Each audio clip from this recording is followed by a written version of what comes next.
Mark, I want to thank you so much for being on the Silver Lining podcast with me today. It's an honor and a joy to be speaking with you, a thought leader in Heartled Leadership, an award-winning novelist, and it is really, really a treat. So for the audience, please welcome Mark Crowley, and we're going to get started.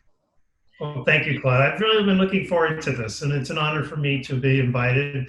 It really meant a lot to me when you invited me, so thank you for doing this. I appreciate it. I really do. You're my first one. So I'm really honored. That's great. For two heart-led leaders to hearts right here. Heart. Excellent. Heart to heart.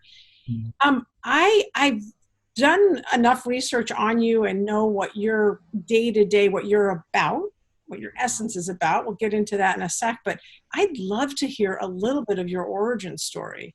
How you came to be, how you came to be a thought leader. Why do you care about art? Why is emotional currency important to you? You know, who was Mark as a 5-year-old, and here we have you now. So I'd love to just hear a little bit of who you are and how you got to be here.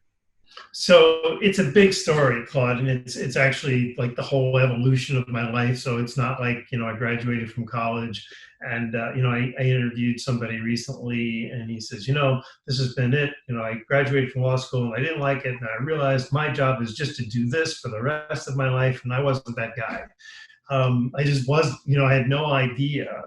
But what I will say is that it started, so at 5 years old, we'll start there since that's where you framed it.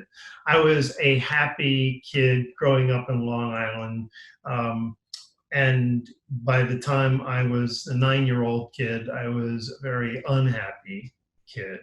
My mom had just died of cancer. No one told me she was going to die. It came as a complete shock. And then my father, who was actually a really very successful guy, like a senior executive, one of the top people at General Electric.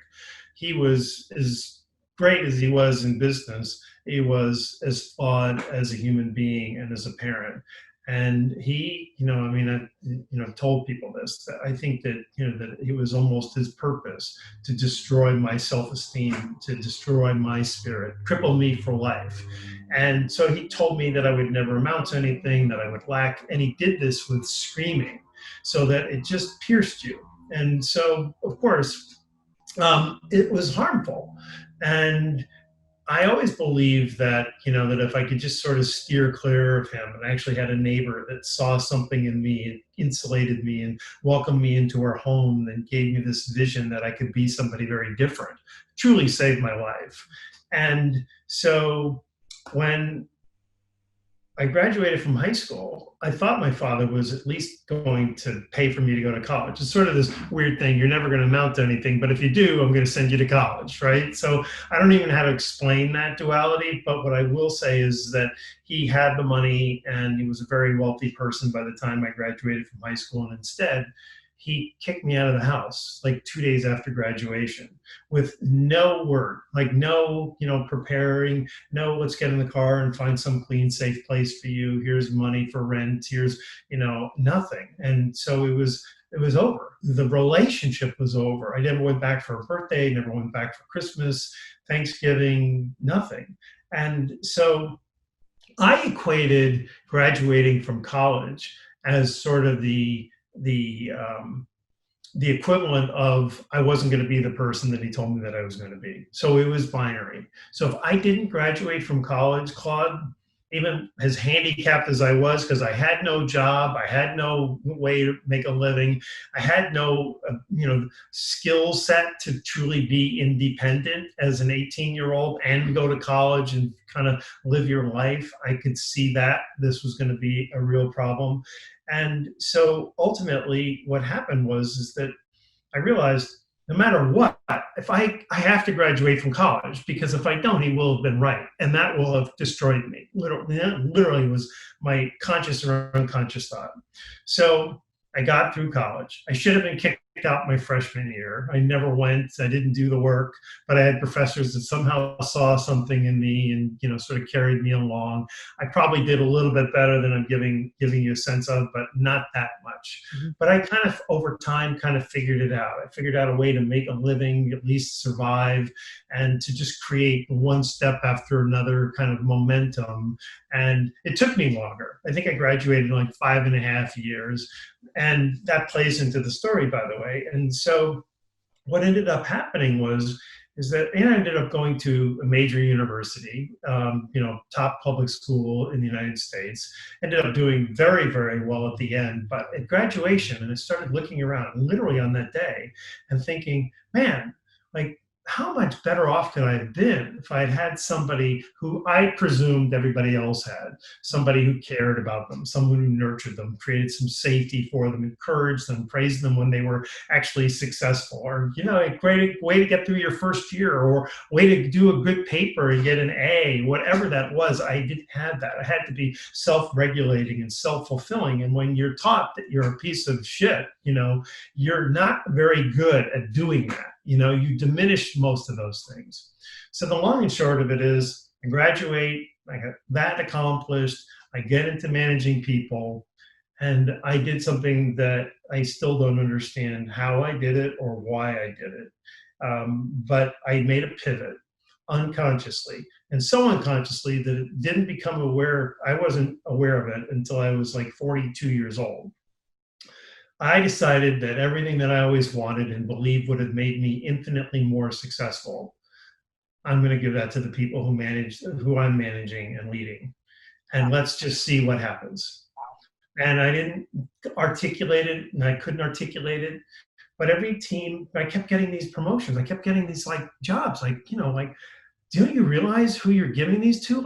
I'm not ready for this. And they just kept giving me more and more. And so, I started to realize, I know how to lead. I never looked under the hood to see what was driving it. I just figured this is what everybody does. And so literally somebody who had worked for me now 20 years said to me one day, you realize you manage people very differently, don't you? And I sort of late in the game to be figuring this out, right? And I said, well, what do you mean? And so she started giving me examples of what I did compared to everybody else that I was working for. And I'm working in one of the largest financial institutions in the United States. And there were plenty of people to compare me to. And it wasn't obvious, to me, but it was blatantly obvious when she started laying out what I was doing, that it was completely different than everyone else. And so I started to explore it. And then I thought, well, I'm going to refine this because this is really working and it's really different. So no intention of being the thought leader you called me. I just wanted to become a better manager and a better leader. And so now I've got these national level positions and I'm running this very big business and I was named leader of the year. And so I'm thinking, all this work really paid off. I've learned to master these skills. And then the bank that I was working for failed and it was sold and I was retained. But it was you can relate to this. You personally can relate to this. I was so repelled by how they managed people and the whole culture of the organization that I just knew I couldn't stay. So after 6 months, I decided I'm going to go do something else. And I just had this feeling that maybe this is the time to just write a book that would articulate the practices, the things that I knew to do differently. So I spent 10 months doing this. I've got my neat little piles. I'm all ready to write. I'm having a conversation with this guy I used to work with, and he says, you have to explain why this works, right? You just can't lay out the practices. And I said, why not? And he goes, oh, because people are going to think you needed a really shitty childhood in order to lead this way. And Claude, I hadn't given it a moment of thought. And I was like, I did take it for granted that people would listen to me. And he goes, people don't know who the hell you are. You've never written a book before. He wasn't like, you can't do this or you're not that person. He was just giving me very good guidance. So he goes, you better figure out what it was that you were doing to people and then explain that and why it works so that it's transferable. So I took it like the angels coming to me and giving me this insight. That's how I respected it. I was so grateful for it. And so then I started thinking, okay, well, what was it? So it took me a little while. One day, I was sitting exactly where I am, looking right out the window. I went, oh my God, I was affecting the hearts of people. And it was this, I don't know, it was like putting your foot on the accelerator and the brake at the exact same time. I was so excited that I had figured out what this was and actually kind of inspired by it. It was like I was affecting the hearts of people, and that's why people responded so deeply and profoundly for me, and scaled mountains for me repeatedly. And then at the end of the day, I went in, I told my wife, I wasted a year of my life because no one is ready to be led from the heart, to use any language like that at all. And so I was really depressed. And she said, not instantly, but like a day later, she said, don't you already know this works? Like, don't you already have this experience?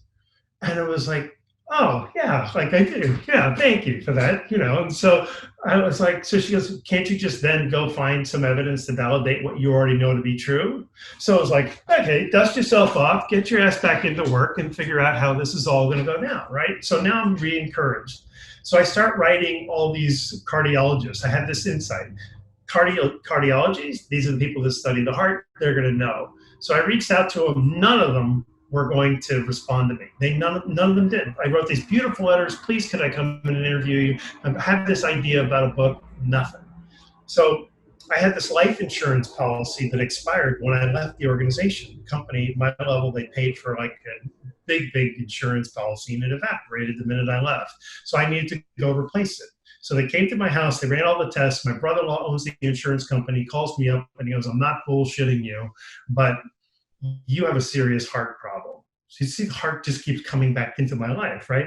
And I go, I like run the New York City Marathon a couple of times, and I'm like, I don't have a heart problem. He goes, they're saying it's so bad you got to get to the hospital like in the next 24 hours. What? So I go to the hospital, and the doctor comes out, and I tell him the story, and he goes, I got an EKG machine right here. Let's just run another one.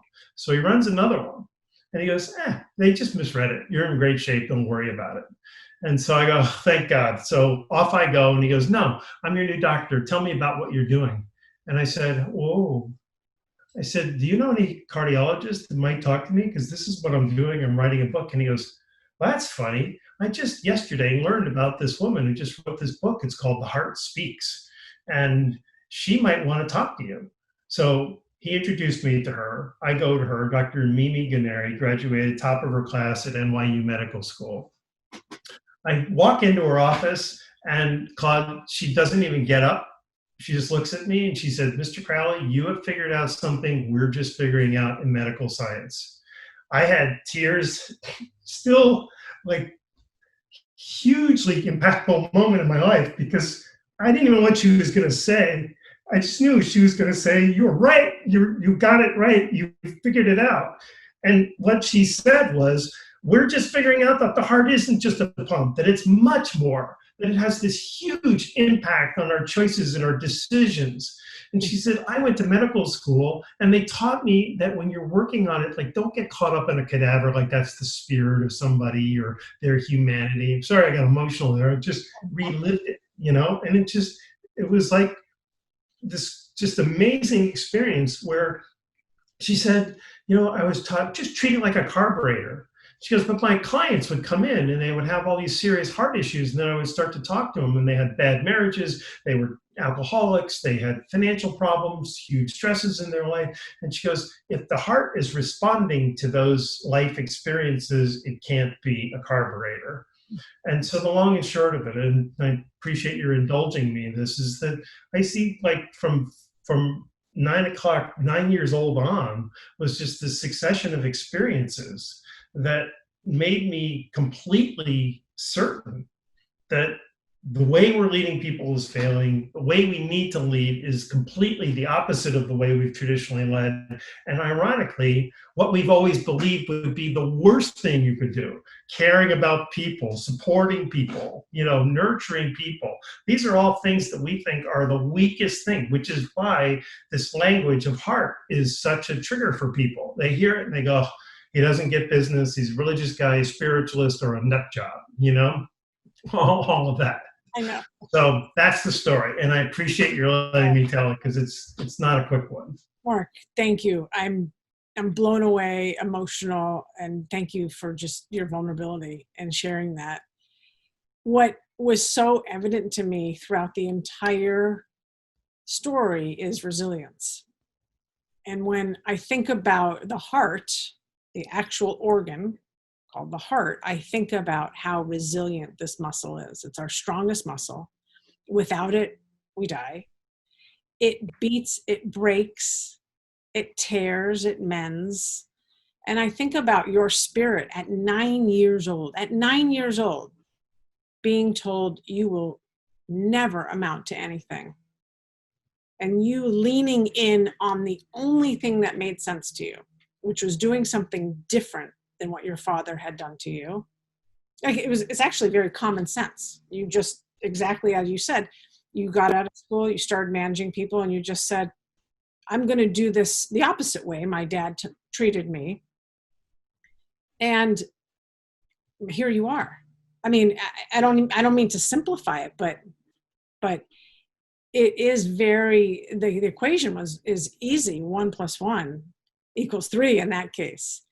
And I want to thank you for just sharing that story. And it really just, it just makes me think of how right you are, how you are in the right place to be doing this work. And all of the years that I've been watching you on Twitter and kind of eating up what you say, it gives me a lot of, in Yiddish they say nachas, that gives me a lot of just good feelings to know that, because I know I'm on the right path too. I know leading with heart is the only way.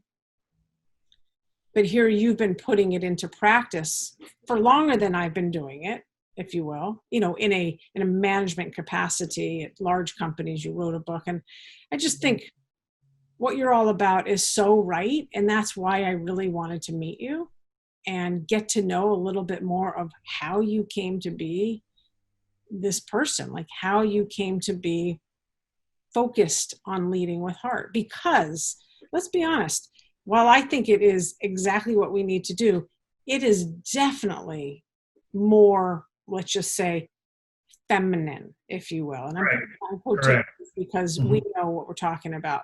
And it's not, right? It's not. But here I am speaking to a gentleman who is all about the heart, leading with heart-led leadership. And I just want to validate everything that you're about. And that's what I want to say. I really appreciate that, Claude. It's interesting because if you were to go up to people who used to work for me, say, hey, tell me about Mark Crowley. Like, what's one word you'd use to describe him? I'm willing to bet. I've never done it, but I'm willing to bet that, you would think the obvious word is, oh, he's heart. He's all heart, right? But I think what they would say is that he's like the most demanding person that I've ever worked for. And so, you mentioned the feminine aspect, right? Which is the caring, the nurturing, the supportive. We have both of them in us, right? We're not supposed to be one dimensional. And so I really think that that we are in harmony with ourselves when we allow both of them to exist at the same time. So what I found, in looking back and in writing the book, and since then, writing many articles and just really diving deeply into this, is that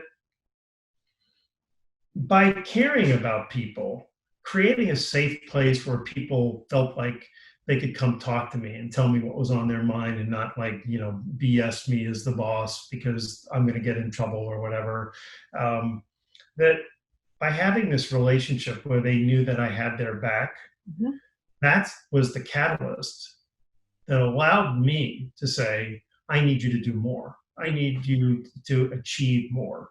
So by working in financial services, which somebody said is probably like the most dog-eat-dog environment, right? It's all about sales. If you don't cut it, you don't stay. You're on, one quarter and you're out, kind of that kind of mentality.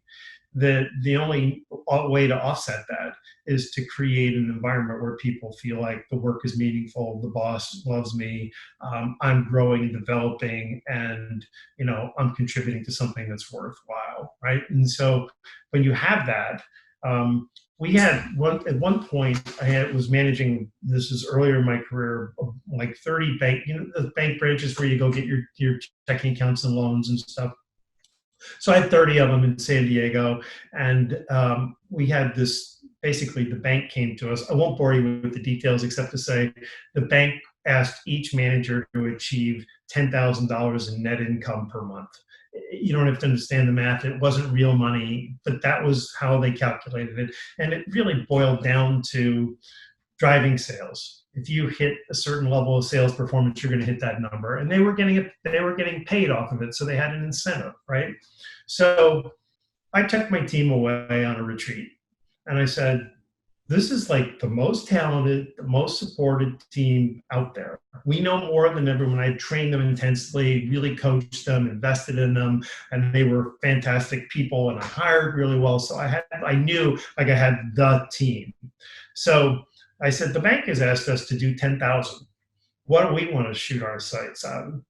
And so I'm getting 10,001, 10,002. I go, yeah, thanks. That's not where we're going here, So they wouldn't give me a reasonable number. So I go, okay, I'm just going to throw one out, 14,000. And there was like this massive gasp. And they said, you're asking us to do 40% more than a bank has 4,000 branches is asking all the rest of them to do? And I go, yes. And I said, because if we're going to be good, I mean, let's be great. Like, let's really do great work. This is what it's all about, like, let's be great. And you're going to get more money. You're going to get rewarded off of this. So you make more if you hit this. You know what our first net income was the first month? 21,000. And the company's average was 6,700. No. Seriously, they didn't come close to the 10,000. That was a stretch number for them. But so so here I am. I mean, I'll use Yiddish. What a ballsy thing to do.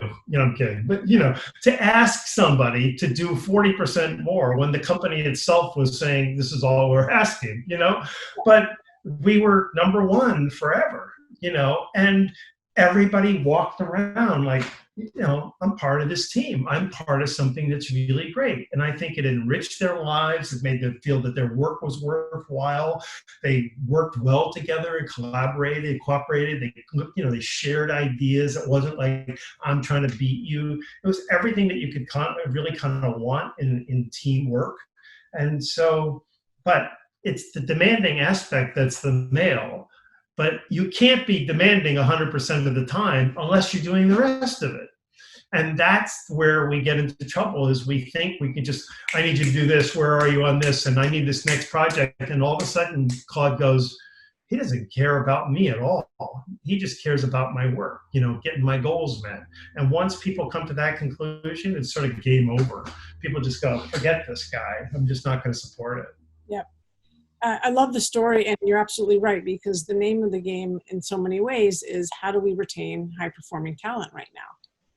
Whether or not we're in COVID or not within COVID, it's still, it's incredibly important for us to dive deep in our, I believe, look at ourselves and exemplify the golden rule every single day, every single hour, every single minute of the day. And I think, that is basically the way I lead. It sounds like in many ways the way you lead. The question I have, there's so many things I want to go into in what you just said, but really it dawns on me, when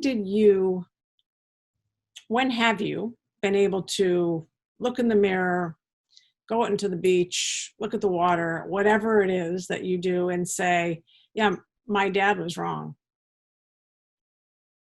I am something. It's a very powerful question. I follow you on Twitter, and I know what you're about, and you'll understand this. I've met some people in my life that, like, they're either not from this planet or they see the world very differently. And somebody said to me, you need to forgive your father. Have you forgiven your father? And I said, oh yeah, I forgive him. And she said, it's a woman, and she said, no, I mean, have you had a ceremony? And I said, no. And so she said, you need to do that. You need to have like a ceremony. You need to say, you did this, you did this, you did this, you did this, and I forgive you. So I did that. And I thought, thank you for that. That was really helpful. So I told her I did it. And she said, okay, now you have to write the preface of your book. And I said, what's the preface of my book? And she says, you have to tell your story. And I said,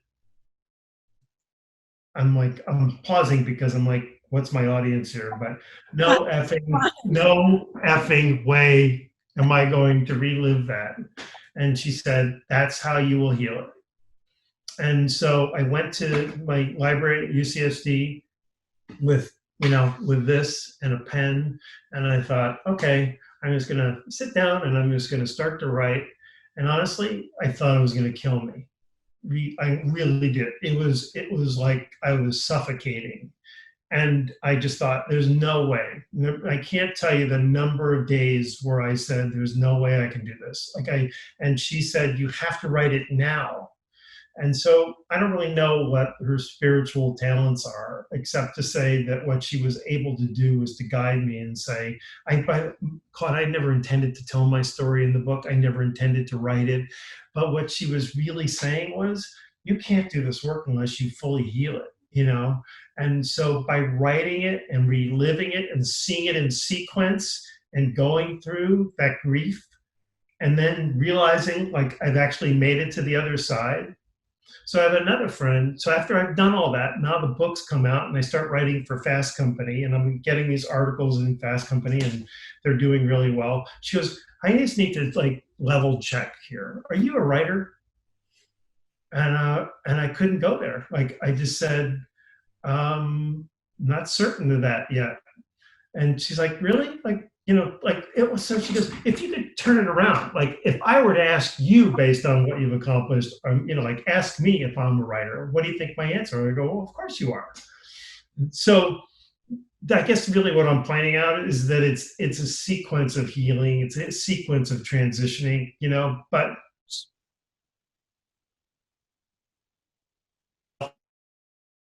are we still connected? There we are, at Wingfoot in Westchester this weekend, and I grew up in Long Island. My dad's best friend was a member at Wingfoot, and he used to play with him out there. And I remember him telling me it's his all-time favorite golf course. So as I'm watching this tournament this weekend, I was thinking of my father. All I could do was think of him fondly. So the healing, the going through all that, it's not holding me back any longer. But there is cellular memory of this that you have to work out. It does absorb into your body. You can't be abused like that and not have it harm you. So you have to do the work in order to get to the other side of it. But I'll tell you something really fascinating. One piece of the work was seeing the people that work for me thrive. So I could see that, and without knowing what was going on, in my 20s and 30s, as I'm managing people and I'm seeing them succeed and I'm seeing them be grateful and I'm seeing them go on to bigger and better things, I'm like, hey, this is working. Like, I'm a good manager. And because I'm seeing these people thrive, it healed me. It healed the dimension of me. Because the idea was, that would have made me infinitely more successful. And now I'm seeing it in other people. So I'm like, I don't know how to explain it better than just to say that there was an aspect of that made me feel really, really good. So the more I gave, the more I got in return, which is kind of my mantra anyway. We reap what we sow. I love it. I mean, I'm going to use an overused word, but I'm going to use it because it's the right word. It's empathy. Mm-hmm. That entire situation, your resilience, the fact that I'm sure you had some PTSD and had to forgive, and that's a fluid, evolving, that's a whole nother thing, right? It's not I forgive you, like you said, like it's not, yeah, sure, I forgive you. No, it's a whole, it takes a small lifetime. Yeah, that's a great way to describe what you just said. But the empathy I believe that you have, again, because you went through that, and then because you came out on the other side and decided to do exactly the opposite of what was done to you, unbeknownst to you, unbeknownst to you. Right. Right. You just went and you did, because that's what Mark's heart and your North Star was. Like, I'm going to treat people well. I'm going to treat people well tomorrow and the next day and the next day and the next day. And here you are. So I think, right now I really hear, obviously, the resilience, the empathy, the compassion, the forgiveness, also the forgiveness of yourself, because, I'll share just a tiny bit of a story here, that I have shared in places. I was in two relationships. Just us here. Pardon? It's just us here. It's just us chickens, as they say. Exactly. But I was in two emotionally and physically abusive relationships.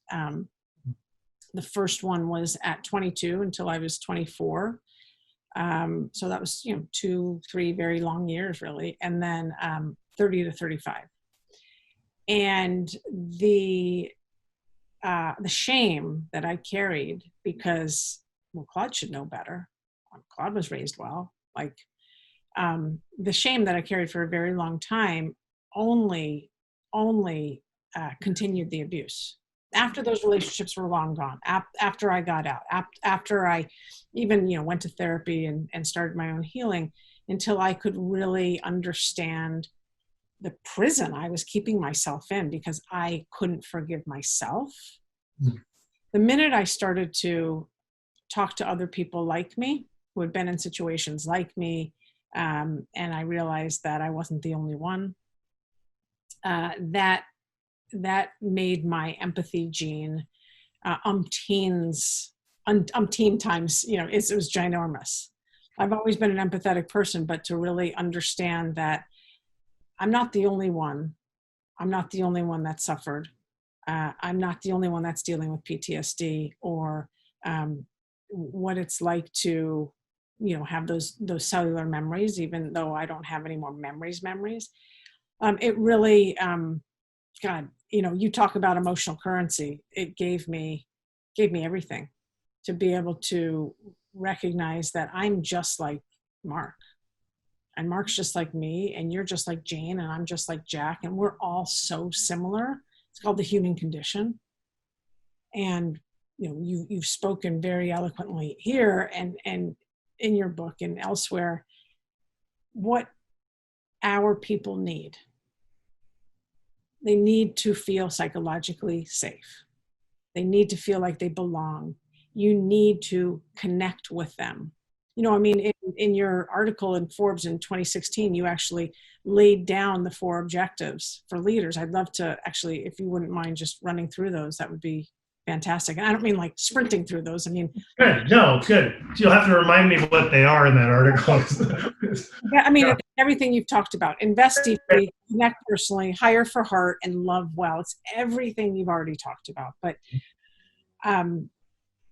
you obviously spent some time, crafting those, but my God, it looks as though you could have just like taken them out of the air, because they're right. They're just right. Yeah, the funny thing is that, there's been a lot of resistance to this. This hasn't been like an easy sell, and I seriously, and it's just the whole idea that you lead with heart was like, I mean, it's interesting when the book came out. So I left my company, and I've been like, leader of the year, and, I was very successful, and people knew who I was. And then I left, and, you go away, but people still remembered me, right? So I come back with the book, and I swear to God, I'm really intuitive, and that cultivated from my whole life experience, but that's the heart. And I could feel what people were saying was like, what happened to him? like what did he do over these last 2 years? Did he have like a meltdown or a breakdown? Because they never went to say, like, why was he so successful? They just figured, I'm beating people up the way they were beating people up and demanding and, micromanaging and conference calls and presenteeism and all that crap, and so when this came out, it was like, whoa, only the people that work for me, were like, yes, that's like he's explained what he's been doing. But the people that I used to work with thought I was insane. Like, many of them never got over it. They just immediately just assumed something must be really wrong there. So anyway, I just, but yeah, let's go through them. Yeah. Well, invest deeply. I mean, invest deeply, connect personally, hire for heart, and love well. We don't even need to go through them. I just actually, because we've talked so much about them, I just think they're just right. Investing deeply in your people. Why would you do that? Why would anyone do that? Well, it's if you apply it like a coaching model, for example. So, I've followed college basketball is something that I really, really love, right? And so they have this big tournament, March Madness, every year, and it's the same teams that seem to make it. Now, there's some of the 64 teams. Certainly, some of them haven't been there in 20 years, and you have those guys that come in and out. But there's a core group of coaches who manage to bring their teams, virtually every year, and not just make it, but win it, or in the Sweet 16 or the Final Eight, right? And so you look at that and you say, well, how's that possible? Like, because those kids, they're at best, they're only on campus for 4 years, right? So you get them as a freshman, and then they go away, and then it keeps going. So every year you're coaching new people. But in the top programs, these players are only there for a year or two, and then they go off to the NBA and they're gone. So what that means is they have to quickly build a team. They have to select the right people, and then they have to get them to win. And so I looked deeply at those people. Mike Krzyzewski, for example, at Duke, the all-time winningest coach. He actually wrote a book called Leading from the Heart, coaches' insights into coaching or something like that. So he completely understood it. Jay Wright at Villanova, he's won 2 national championships in the last 5 years. And they said that if they did an academic if they did an academic tournament, Villanova would win that because they had the highest graduation rate of any program in college basketball. So you look at that and you say, wait a minute, why? What's the difference? The difference isn't that the X's and the O's. The difference isn't that they pick the best shooters, the great dribblers, or what have you. It's they care about what's going on in that person's life, and they help them get through college, and they help them get through their relationship problems. Oh, you had a bad date, it's going to be okay. Oh, you broke up, it's okay. I've been there. Whatever. They're there for them. How's your home? What's going on with your family, right? And if I were to say to you, tell me about your daughter, I want to know a little bit more about your daughter, where does that affect you? It doesn't affect you here. It's like somebody cares about me to ask about the most precious thing in my life, right? So if you can make that kind of an investment, what I have found is that people reciprocate.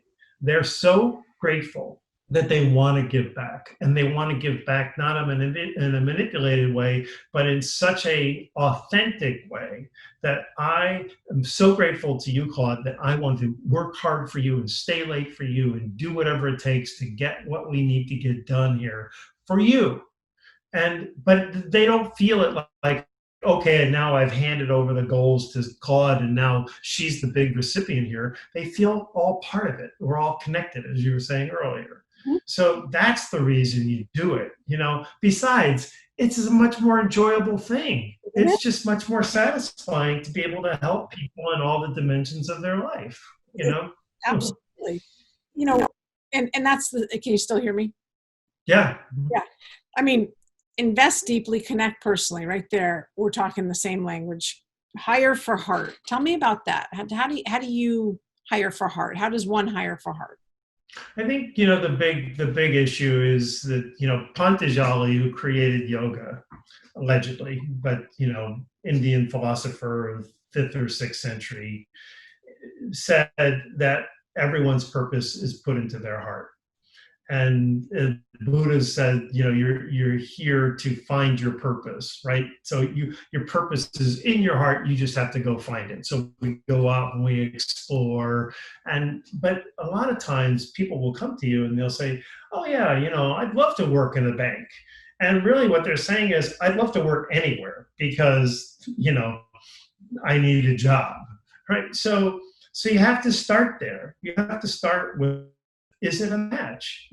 Do you really, what is it about this work that is going to appeal to you? So what I discovered is that a lot of people were just so interested in getting their positions filled that if the person said, "Yeah, I'd love to be a banker," then you go, "Well, fine, you're a banker."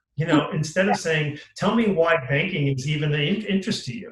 So if it's not in your heart to do it, you're never going to be very good at it. And you're always going to be thinking about your hobbies or getting out of here and doing something differently. So what I found was two things very cool. One is that if people have it in their heart to do that kind of work, they're going to do it because they love it. And the other is that the people who are already doing it well can detect it in the people that are applying. So I would take my star employees and I trained them how to interview and brought them into the interviews, and then I would defer to them to make the decisions. So it had to be, they believe that this person was the right person to come onto the team. So I'm deferring a big portion of responsibility to them. But what I found was my inclination was closer to filling the position because I thought, well, this person's probably going to be a fit.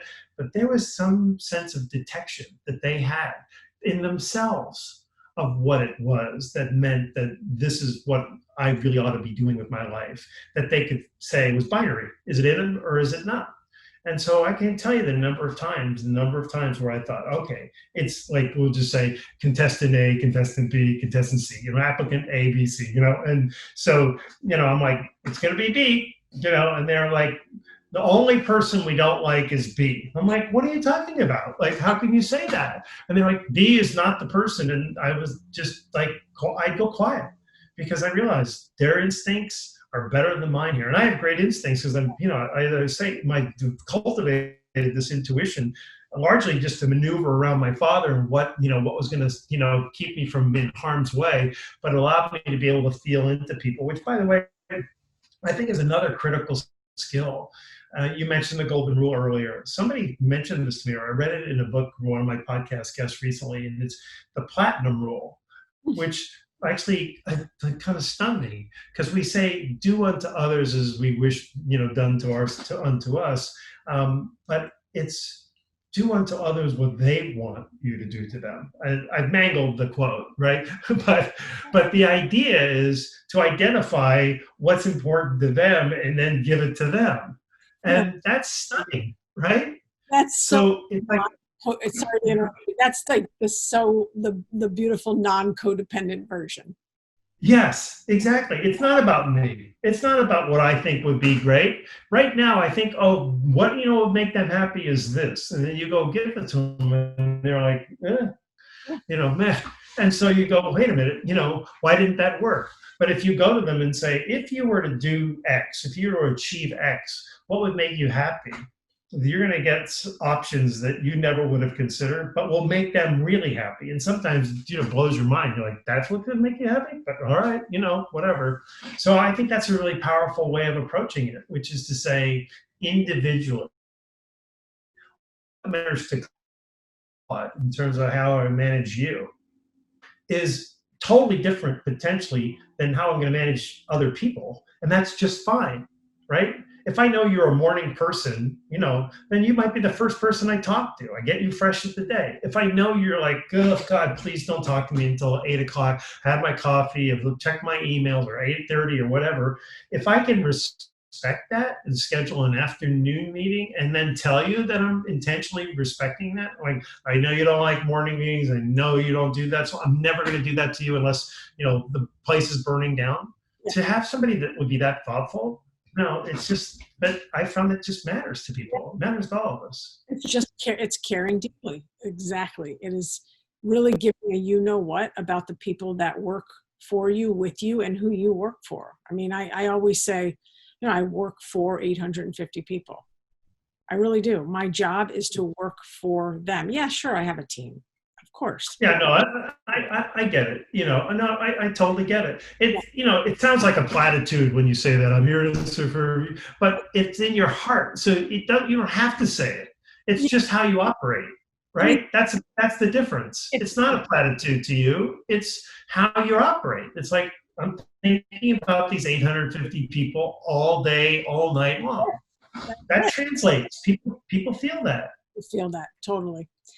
Well, I mean, we could go. We could go. I actually feel like I just met a brother from another mother, and really, it means a lot to me. I think, all the questions that I had for you, I as soon as you were telling your origin story, I was like, this is not the conversation. This isn't the conversation I want to have. I want to have like the real conversation. And, you brought up intuition, which I know you're highly intuitive. I am as well. It's definitely my superpower, one of my superpowers. What is yours? What would you There's say? no question. It's intuition. And I'm cultivating it now where I can feel like, we were talking earlier about one of my famous guests on my podcast and how it was going sideways, and right. And so you have to kind of momentarily take a few breaths and say, and so I was like, what's going on there? And I could feel what was going on there between that person's assistant and that person. And like, I don't know how to explain that, but there's science that shows that your heart is really a receiver. And so I was connecting into what was going on there, and I realized that it wasn't about me. And that's where I was taught everything was about me, right? Not in a good way, right? You are the reason why, the world's coming to an end. Was kind of the way I was taught. And so when things aren't going well, that's where I go instinctively.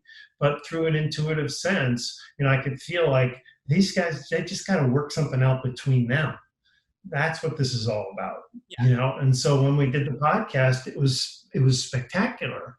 And it was because with all the interruptions and all the things that they did, I needed to change my technology. I have a different producer for this. It cost me more money. It was an interruption and they delayed it. It was a lot of, and I could have gone, this isn't worth it, or these people were jerks or whatever.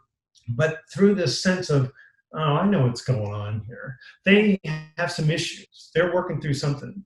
So I don't know where that comes from, but I'm grateful for it. So I can't drive down, I live in the same town for 40 years, and I can go down the same streets. My wife said, you could never sell real estate because you're driving to houses and you don't know where they are. And people go, oh, how long you lived here? Oh, 40 years. And you don't know where the streets are? So I know I got my limitations, but that's a strength. So yeah, we're aligned. Navigation might not be your superpower of road, but of humans it is. And of the heart it is. And I think that's again, I go back to resilience in this conversation. And I think about, you had to become, your spirit, whatever, knew that you had to become intuitive because you needed to know what was coming around that next corner. Because it was nothing was going to be good about that. So you had to do some pattern recognition, which I think is very, that's intuition. As a dyslexic myself, at an early age, it was extremely difficult for me, and I had to learn other ways of learning and other ways of understanding what I was reading, but also just kind of finding my way in the world. And it became just my beacon. It's a rudder for me. We do things not only to survive, obviously to thrive, but I think at the end of the day, we know that we all want to belong. We want to feel connection, and we want to feel like we matter in this world. And if I have to sum up a lot of what we've talked about, I think one of your superpowers is making people know that they matter and that they're safe, because you've already said, you've said a very important sentence, which is, I got your back. That right there is a heart leader. You're safe with me. Even if you fall, I'll be there to pick you up. That's it. Nothing you do is going to affect how I feel about you at work, And I just want to thank you so much for sharing with me. I think, I think we could have this conversation for another 3 hours happily. I know, I know. Your dinner No, time's. I really enjoyed it, Claude. And you've asked some wonderful questions, and I think not going to the ones that you had on your list is just fine, because we explored a lot of great topics that I think are at the core of what you do and what's important to you and the theme of what you're trying to do. And so I'm just very grateful to be able to contribute to it, and I'm especially honored, honestly, to be your first guest. So, and that duly noted, let me just say. It couldn't have been anyone else. So thank you for saying yes.